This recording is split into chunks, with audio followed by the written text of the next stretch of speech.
कबाड़ी से कारोबारी बना गैंगस्टर, अब संकट में आ गया साम्राज्य। पुलिस को मिली बड़ी सफलता, गर्लफ्रेंड के साथ थाईलैंड से दबोचा। नमस्कार, कैपिटल टीवी में आपका स्वागत है और मैं आपके साथ प्रिया बिस्ट। अब वक्त हो चला है इस मुद्दों पर विस्तार से बात करने का जो जनता, राज्य, देश और पूरी दुनिया पर असर डालते हैं। एक दशक पहले कबाड़ से करोड़पति बनने तक का सफर तय करने वाला स्क्रैप माफिया रवि नागर उर्फ रवि काना का साम्राज्य अब खत्म होने की कगार पर है। 100 करोड़ से ज्यादा की संपत्ति सीज होने के बाद अब स्क्रैप माफिया और गैंगस्टर रवि काना को उसकी गर्लफ्रेंड के साथ थाईलैंड से धर दबोचा गया है।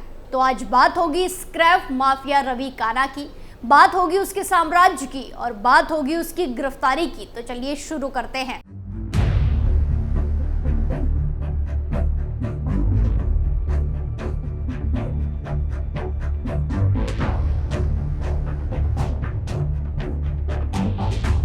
कबाड़ से करोड़पति और करोड़पति से गैंगस्टर बनने वाले स्क्रैप माफिया रवि नागर या बोले कि रवि काना का साम्राज्य अब धीरे धीरे खत्म होने की कगार पर है। क्यों? क्योंकि पुलिस ने 100 करोड़ रुपए की संपत्ति को सीज करने के बाद उसके गिरोह के लगभग सभी सदस्यों को गिरफ्तार करने के बाद अब उस पर बड़ी कार्रवाई की है।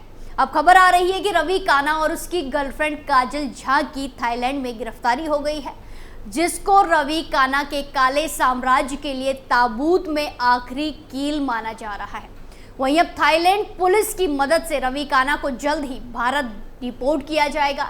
इसको लेकर एक वरिष्ठ पुलिस अधिकारी ने बताया कि गौतम बुद्ध नगर पुलिस इंटरपोल और विदेश में स्थानीय अधिकारियों के संपर्क में है। उसके देश से भागने के संदेह में इस साल जनवरी में उसके खिलाफ लुकआउट सर्कुलर और रेड कॉर्नर नोटिस भी जारी किया गया था। रवि काना और काजल झा को थाईलैंड में पकड़ लिया गया है।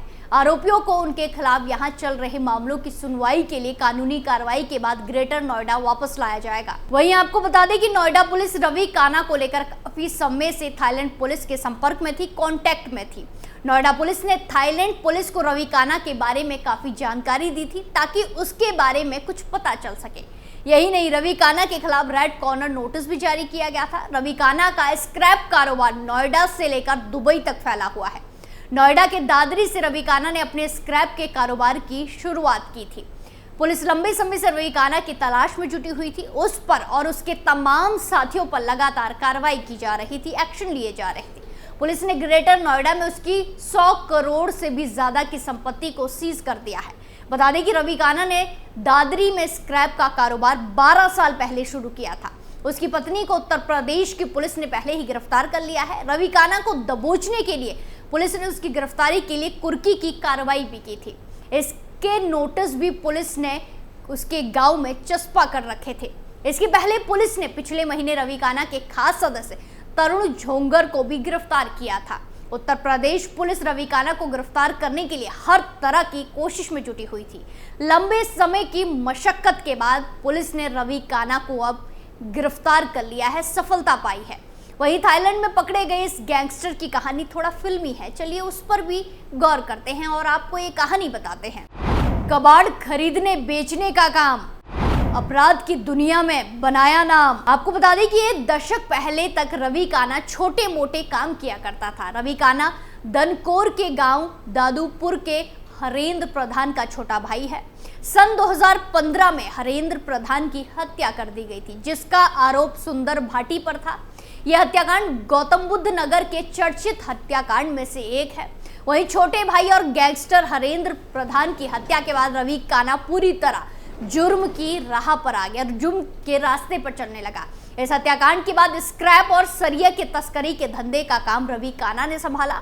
हरेंद्र प्रधान हत्याकांड के बाद रवि काना ने अपनी जान का खतरा बताते हुए सुरक्षा भी मांगी और सरकार ने रवि काना को पुलिस सुरक्षा भी दी। सुरक्षा मिलने के बाद रवि ने इसका दुरुपयोग किया। रवि काना ने तस्करी के लिए पुलिस सुरक्षा का इस्तेमाल किया, पुलिस सुरक्षा का दुरुपयोग किया। स्क्रैप माफिया रवि काना ने पुलिस सुरक्षा में रहते हुए काफी बड़े अपराध किए। फिर उसने लोगों में डर पैदा करने के लिए जबरन ट्रकों से सरिया उतरवाकर कंपनियों में सप्लाई करना शुरू कर दिया।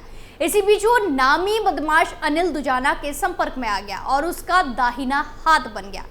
बाद में जब अनिल दुजाना पुलिस मुठभेड़ में मारा गया, पुलिस एनकाउंटर में मारा गया, तो अपराध की दुनिया में रवि काना तेजी से ऊपर बढ़ता लगा। कबाड़ से करोड़पति बनने के सफर में रवि काना पर कुछ अधिकारियों का भी हाथ रहा। इस बात की भी चर्चा समय समय पर होती रहती है। इसके साथ ही रवि काना का सफेद पोश लोगों से भी संबंध था। यही वजह रही कि उसने अपनी भाभी बेबन नागर को चुनाव भी लड़ाया था, मगर अब उसकी गिरफ्तारी के बाद कुछ नए खुलासे होने बाकी हैं। 80 करोड़ का बंगला गर्लफ्रेंड के नाम, गिरफ्तारी के बाद साम्राज्य गिरा धड़ाम। वही रवि काना की दोस्त काजल की बात करें तो करीब 8 साल पहले दिल्ली की न्यू फ्रेंड्स कॉलोनी में रहने वाली काजल झा नाम की लड़की रवि काना के पास नौकरी के लिए आई थी। उसे गिरोह में नौकरी के लिए रखा गया। बाद में यही युवती रवि काना की खास भरोसेमंद बन गई और उसकी पार्टनर बन गई। ये नजदीकी रवि के परिवार में भी अखरने लगी थी। बताया जाता है कि काजल रवि को उसके काले कारोबार में सलाह मशवरा देने लगी, साथ ही उसके काले कारनामों में भी बराबर की भागीदारी रही। वो बात पुलिस ने अदालत में दाखिल की 500 पन्नों की चार्जशीट में भी कही है।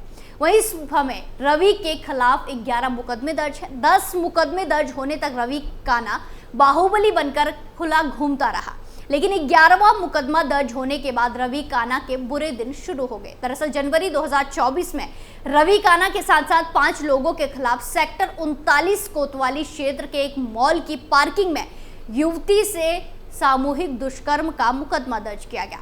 इसी के बाद रवि काना गैंग की उल्टी गिनती शुरू हो गई। इसके पहले भी मुकदमे दर्ज हैं, लेकिन उन पर कुछ नहीं हुआ। लेकिन सामूहिक दुष्कर्म के मुकदमे के बाद रवि काना की मुश्किलें बढ़ती ही गई। इसके बाद रवि काना गैंग के खिलाफ जनवरी 2024 में ही गैंगस्टर एक्ट के तहत थाना बीटा 2 थाने में मुकदमा दर्ज किया गया था, जिसमें काजल झा को भी आरोपी बनाया गया।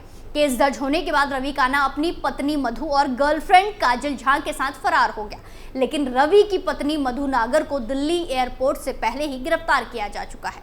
उसने पुलिस को बताया कि रवि और काजल झा थाईलैंड भाग गए हैं। इसके बाद से नोएडा पुलिस लगातार थाईलैंड पुलिस के संपर्क में थी।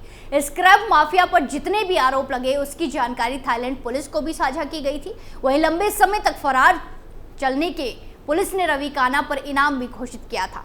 साथ ही रवि और काजल झा के खिलाफ लुकआउट और रेड कॉर्नर नोटिस भी जारी किया था। पहले नोएडा पुलिस ने गैंगस्टर का केस दर्ज किया, उसके बाद पुलिस ने उसकी फैक्ट्री, गोदाम के साथ साथ कबाड़ से बड़े कई वाहनों को सीज कर दिया। स्क्रैप माफिया की आर्थिक रूप से कमर तोड़ने के लिए पुलिस उसकी 150 करोड़ से ज्यादा की संपत्ति को जब्त करने के साथ ही 4 बैंक खातों को फ्रीज कर चुकी है। साथ ही पुलिस ने बीते जनवरी में बड़ी कार्रवाई की थी। पुलिस ने दिल्ली की न्यू फ्रेंड्स कॉलोनी स्थित कोठी पर रेड मारी थी। रवि काना ने ये कोठी काजल झा के लिए खरीदी थी, जिसे पुलिस ने सीज कर दिया था। इस कोठी की कीमत करीब 80 करोड़ रुपए आकी गई थी।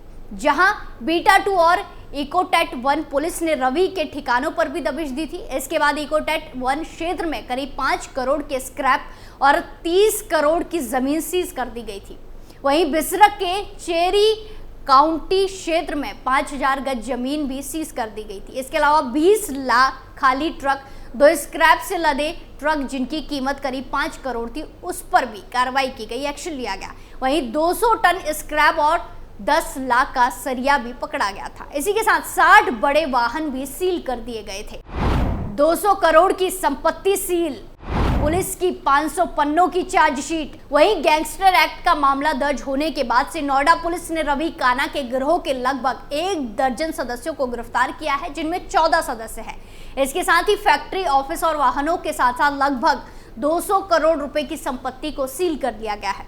पुलिस के अनुसार नागर स्क्रैप कारोबारी रहा है। उसने कॉन्ट्रैक्ट लेने के लिए आपराधिक रास्ता अपनाया, यहाँ तक कि लूट की घटनाओं में भी वो शामिल रहा है। गिरोह सरगना रवि काना के अलावा उसकी पत्नी मधु, राजकुमार नागर, तरुण छोंकर, अमन, विशाल, अवध उर्फ बिहारी उर्फ अमन सिंह, महकी नागर उर्फ महकार, अनिल विक्की, अफसार, राशिद अली, आजाद नागर, प्रहलाद, विकास नागर, काजल झा पर गैंगस्टर एक्ट का मुकदमा दर्ज हुआ है, जिसके चलते सेक्टर बीटा 2 पुलिस ने गैंगस्टर एक्ट के मुकदमे में स्क्रैप माफिया रवि काना और उसकी महिला मित्र काजल झा के साथ गैंग में शामिल सभी सदस्यों के खिलाफ कोर्ट में चार्जशीट दाखिल की है। पुलिस ने गैंग के 16 लोगों के खिलाफ 500 पन्नों की चार्जशीट तैयार की है। दाखिल चार्जशीट में रवि को सरगना और उसकी महिला मित्र काजल झा को बराबर की हिस्सेदार बताया है। वहीं रवि की पत्नी मधु और अन्य आरोपी प्रहलाद राशिद को कोर्ट से जमानत मिल चुकी है। रवि की अग्रिम जमानत 2 बार खारिज हो चुकी है। वहीं अब खबर आ रही है कि रवि काना अपनी गर्लफ्रेंड के साथ थाईलैंड में गिरफ्तार हुआ है।